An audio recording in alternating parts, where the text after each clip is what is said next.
Herzlich willkommen zu unserer Serie über den Wiener Wohnungsmarkt. Heute sehen wir uns gemeinsam zwei Bezirksteile an, die beide im 19. Wiener Gemeindebezirk Döbling gelegen sind.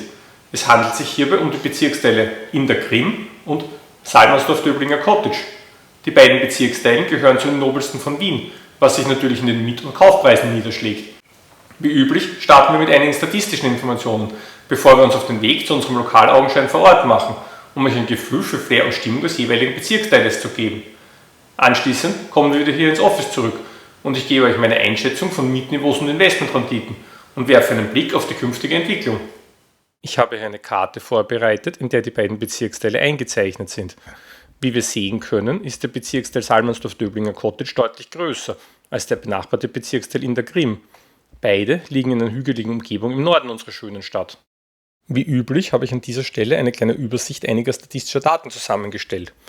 Neben ihrer Lage eint die Bezirke ihre politisch-konservative Einstellung und ihr radiales Verkehrskonzept, welches darauf basiert, dass immer eine Straßenbahn in der Nähe ist, mit der man ohne Umsteigen zum Schottentor, also in die innere Stadt, kommt. Alternativ nimmt man die Vorortelinie. Mehr dazu gibt es in unserem Video Wohnen mit Blick über Wien zum Bezirksteil Hadersdorf-Wolfersberg.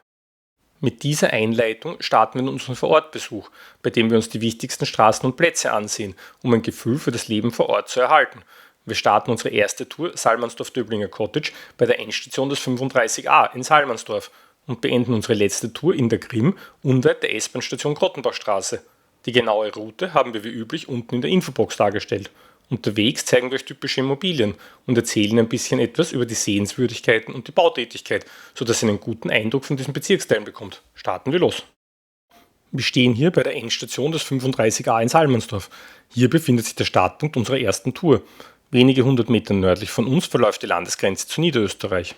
Um uns herum sehen wir eine sehr ländlich anmutende Gegend, die eher nicht an eine Weltstadt wie Wien erinnert. Wir gehen nun stadteinwärts und schauen einmal, wie rasch sich dieser Eindruck verändert.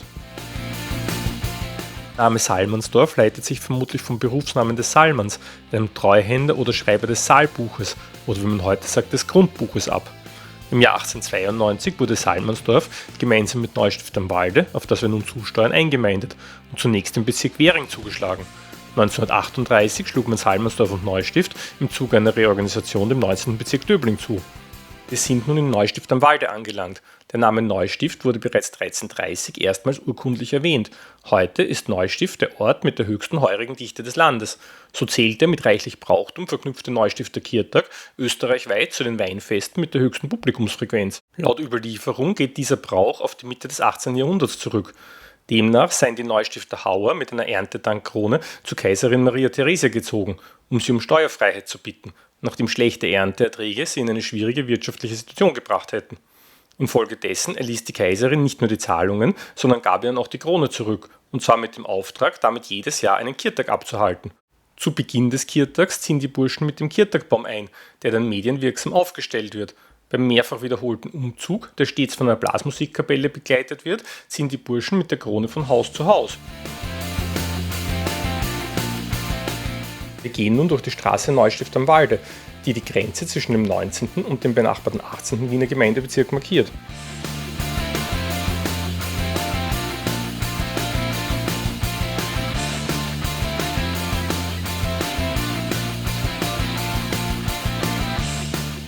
Herum sehen wir viele nette Einfamilienhäuser mit großen Vorgärten. Wohnungen dürften hier eher nicht so hoch im Kurs stehen.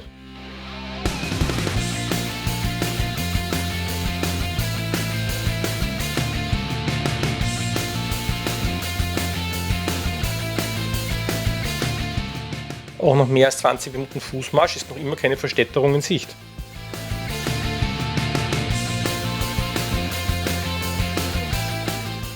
Der Blick über Wien zu unserer Linken ist absolut atemberaubend. Einzig um die Anbindung würde ich mir Gedanken machen.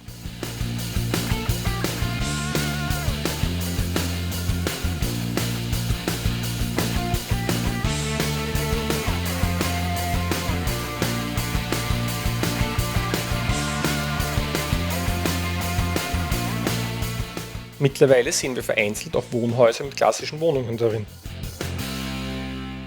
Gehen nun durch die Peter-Jordan-Straße, eine der wichtigsten Straßen des Bezirksteiles. Benannt ist sie nach dem Begründer des Lehrverfahrens für planmäßige Bodenbearbeitung Peter Jordan Warum die Straße nach ihm benannt wird, erfahren wir bei der nächsten Station. Zu unserer Linken sehen wir nun den Döblinger Friedhof, auf dem durchaus einige berühmte Persönlichkeiten ihre letzte Ruhe gefunden haben.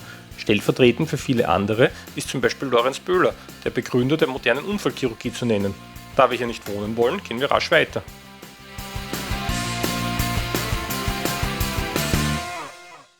Wir haben nun die Universität für Bodenkultur, kurz BOKU genannt, erreicht.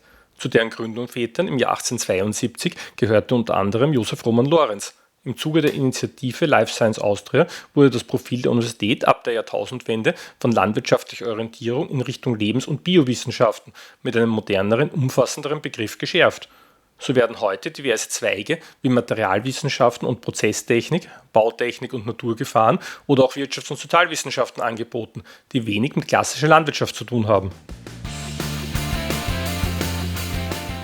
Zu unserer linken Seite sehen wir nun das Modul, Österreichs bekannte Ausbildungsstätte für Gastronomie und Hotelberufe. Zu unserer Rechten sehen wir den Türkenschanzpark.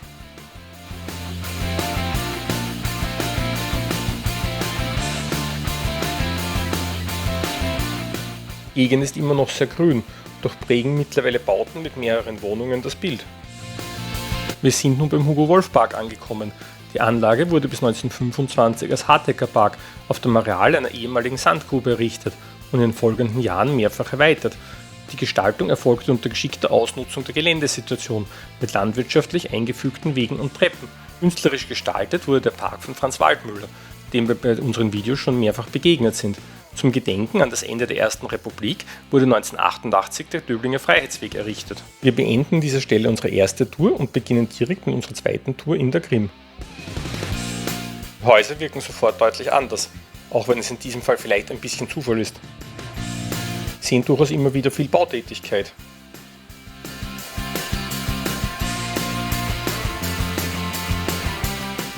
Nun wirkt die Gegend auch durch und durch städtisch.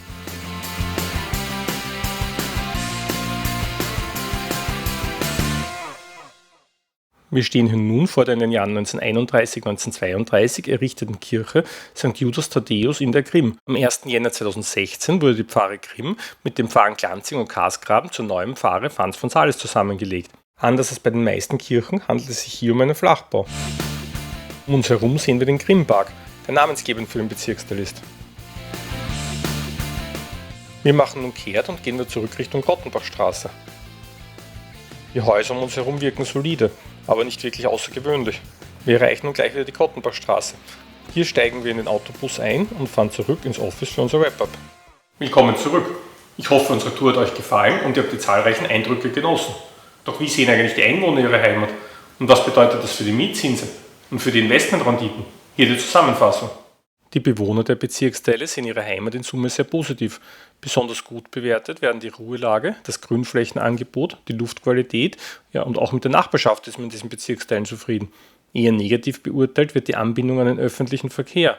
Wie bereits im Video zum benachbarten Bezirksteil Bötzleinsdorf-Währinger Cottage angemerkt, wird die U-Bahn-Anbindung auch in Nobelbezirken immer wichtiger, da die Menschen teils aus finanziellen, teils aber auch aus Umweltschutzgründen auf das Auto verzichten möchten. Aktuell sehe ich in den heute präsentierten Bezirksteilen den nachhaltigen Marktmietzins einer neuen nicht zu großen Wohnung im Regelgeschoss bei rund 13 bis 14 Euro pro Quadratmeter Wohnungsfläche und Monat. Die Anlegerrenditen für sanierte Eigentumswohnungen sehe ich bei rund 2,5%. Ähnlich wie in Wiens anderen Nobelgegenden im 13. Bezirk denke ich, dass auch die hier gezeigten Bezirksteile ihr Publikum weitgehend gefunden haben und für Menschen, die nicht im Zentrum wohnen wollen, ein gehobenes Wohngefühl zu einem ebenso gehobenen Preis anbieten. Punktuell werden gerade im Nobelsegment immer wieder Entwickler gute Deals machen. Generell sehe ich aber kein großes Steigerungspotenzial. Ich hoffe, es hat euch gefallen und ihr konntet einige spannende Informationen für euch mitnehmen. Wenn dem so war, schenkt uns ein Like und abonniert unseren Kanal. So ist gesichert, dass ihr nie eine Analyse verpasst.